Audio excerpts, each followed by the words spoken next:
Assalamualaikum warahmatullahi wabarakatuh. Selamat datang di Cerah Cerita Sarah. Halo teman-teman semuanya. Di video kali ini aku akan membahas tentang sebuah penyakit yang sangat viral saat ini. Ya, apalagi kalau bukan virus corona atau lebih dikenal dengan COVID-19.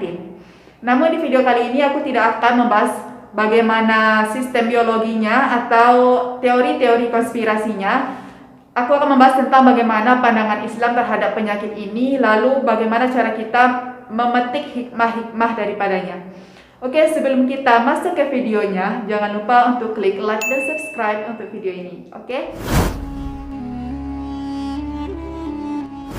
Virus corona atau COVID-19 merupakan sebuah virus jenis baru yang sudah dicap oleh WHO sebagai wabah.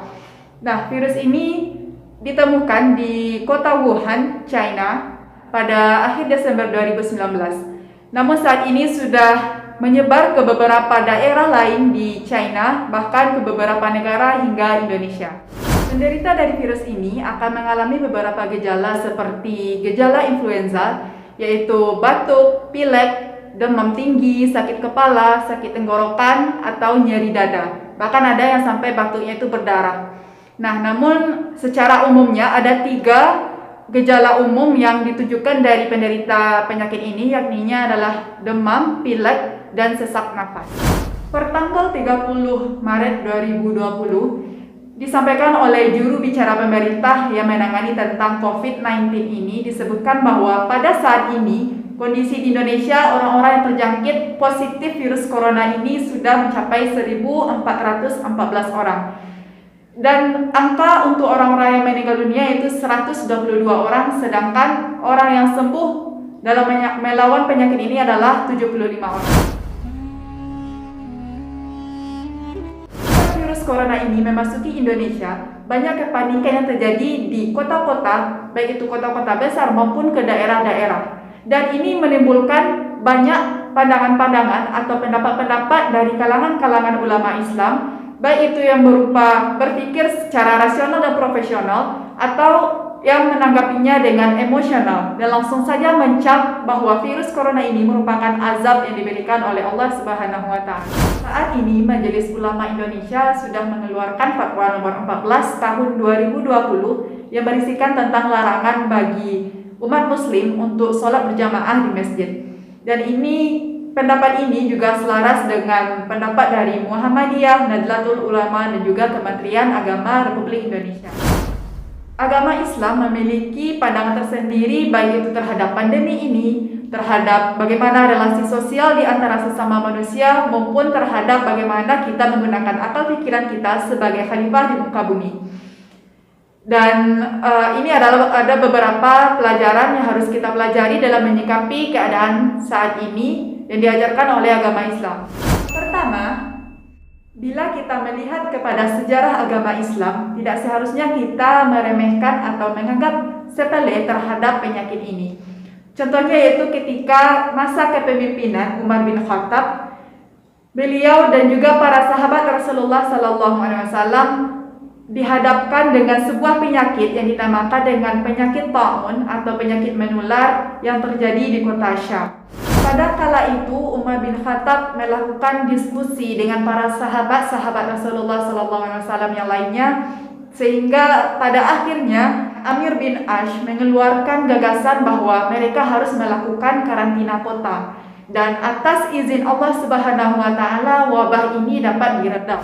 Nah teman-teman, sikap yang ditunjukkan oleh Umar bin Khattab dan juga Amir bin Ash ini menunjukkan bahwa agama Islam mengajarkan kita untuk bersikap strategis atau bersikap proporsional dalam menghadapi sebuah penyakit atau dalam menghadapi sebuah masalah. Kita tidak boleh hanya berserah diri saja kepada Allah Subhanahu wa Ta'ala tanpa ikhtiar dan doa.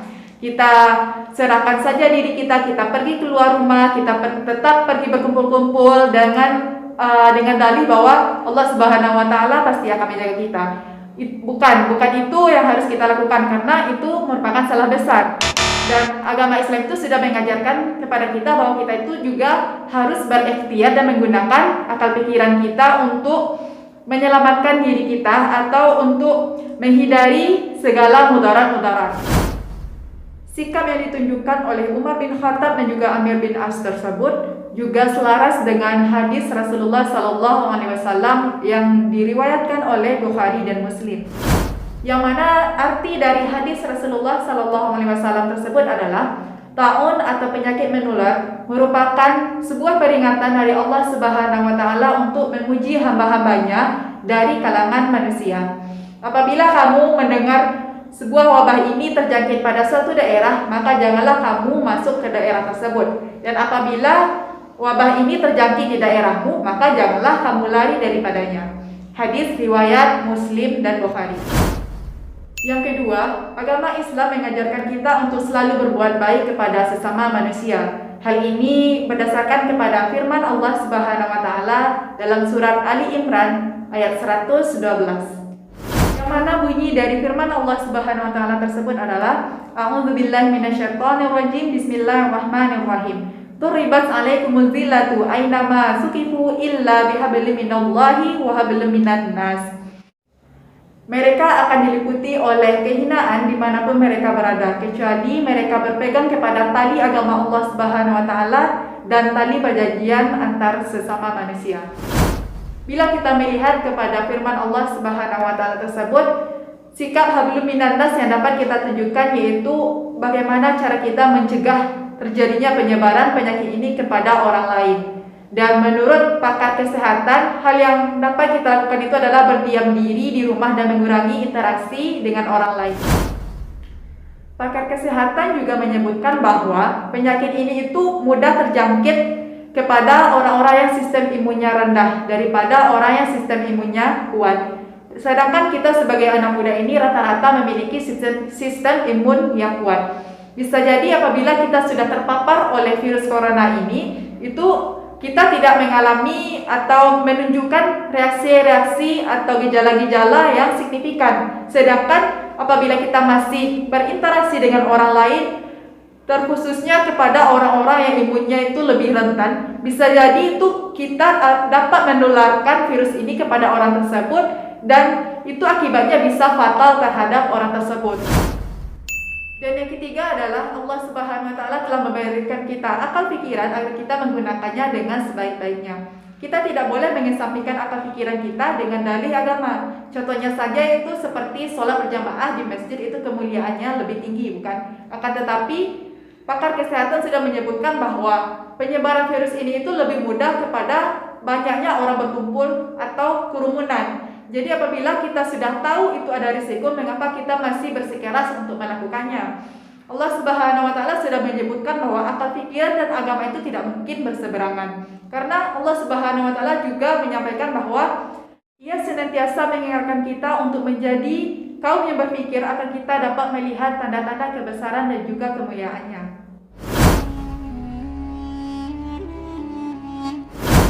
Nah teman-teman, meskipun virus corona ini merupakan sebuah penyakit, akan tetapi Allah Subhanahu wa taala tidak mungkin menurunkan sesuatu tanpa ada hikmah di baliknya.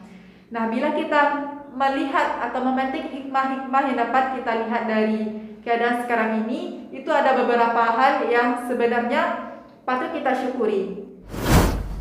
Yang pertama yaitu Allah Subhanahu wa taala telah memberikan kita peringatan bahwa seharusnya kita tidak menyia-nyiakan kenikmatan yang telah diberikan oleh Allah Subhanahu wa taala. Karena pada saat sekarang ini kita dapat merasakan ada beberapa kenikmatan yang telah kita nikmati sebelumnya itu telah dicabut untuk sementara. Mudah-mudahan saja untuk sementara dan tidak selamanya. Yaitu yang pertama yaitu nikmat untuk bepergian, nikmat untuk bersilaturahmi, nikmat untuk bersalaman dan lain sebagainya. Dan seharusnya hal ini mengingatkan kita dan menyadarkan kita bahwa Allah Subhanahu wa taala itu telah memberikan banyak sekali kenikmatan yang kita dustakan. Bahkan masih ada juga beberapa orang yang mengatakan bahwa Tuhan itu tidak adil. Astagfirullahaladzim. Dan tentu itu adalah hal yang tidak boleh kita lakukan. Yang kedua adalah karena adanya keadaan seperti sekarang ini itu memberikan kita waktu lebih banyak untuk keluarga. Tidakkah teman-teman ingat bahwa sebelum adanya pandemi ini, itu masing-masing dari kita, baik itu seperti ibu, ayah, dan anak itu banyak memiliki kesibukan mereka tersendiri hingga hubungan antar keluarga itu semakin renggang. Nah, dengan adanya pandemi ini, karena kita diharuskan untuk berdiam di rumah, itu memberikan kita lebih banyak waktu untuk menjalin hubungan keharmonisan keluarga. Nah, harusnya kita juga harus bersyukur atas kenikmatan ini.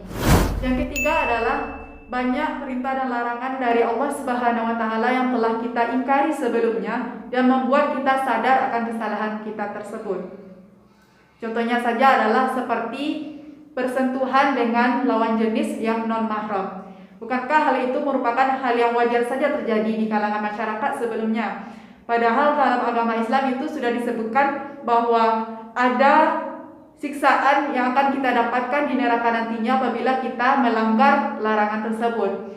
Nah, karena adanya keadaan sekarang ini, barulah kita takut untuk bersentuhan satu sama lain. Jangankan untuk non mahram saja, dengan mahram saja kita merasa was-was untuk melakukannya. Nah, harusnya kita itu lebih takut dengan apa yang disampaikan oleh Allah Subhanahu wa taala tersebut.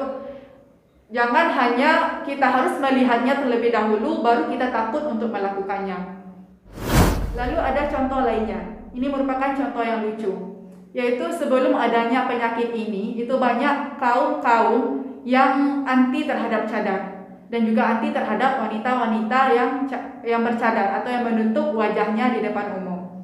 Nah, mereka berdalih bahwa dengan menutup wajah di depan umum itu dapat menutup identitas kita. Dan sekarang karena adanya penyakit ini malah membuat kita semua itu harus menutup wajah kita menggunakan masker. Dan tidakkah itu juga merupakan tindakan untuk menutup identitas kita? Itu kan juga hal yang serupa, bukan? Nah, apakah mereka masih memiliki alasan bahwa ini kan untuk menjaga diri? Bukankah wanita muslimah menggunakan penutup wajah atau cadar itu juga untuk menjaga diri juga? Oke teman-teman, saranku sebagai pembuat video ini, tidak seharusnya kita mengesampingkan pendapat-pendapat baik itu dari pakar kesehatan maupun dari para ulama kita. Kepada teman-teman semuanya, harap untuk menjaga kebersihan, jaga kesehatan, jaga diri, untuk tetap di rumah saja terlebih dahulu. Jangan pergi keluar rumah jika tidak ada hal yang terlalu penting. Kurangi interaksi dengan orang-orang luar dan hindari perkumpulan-perkumpulan.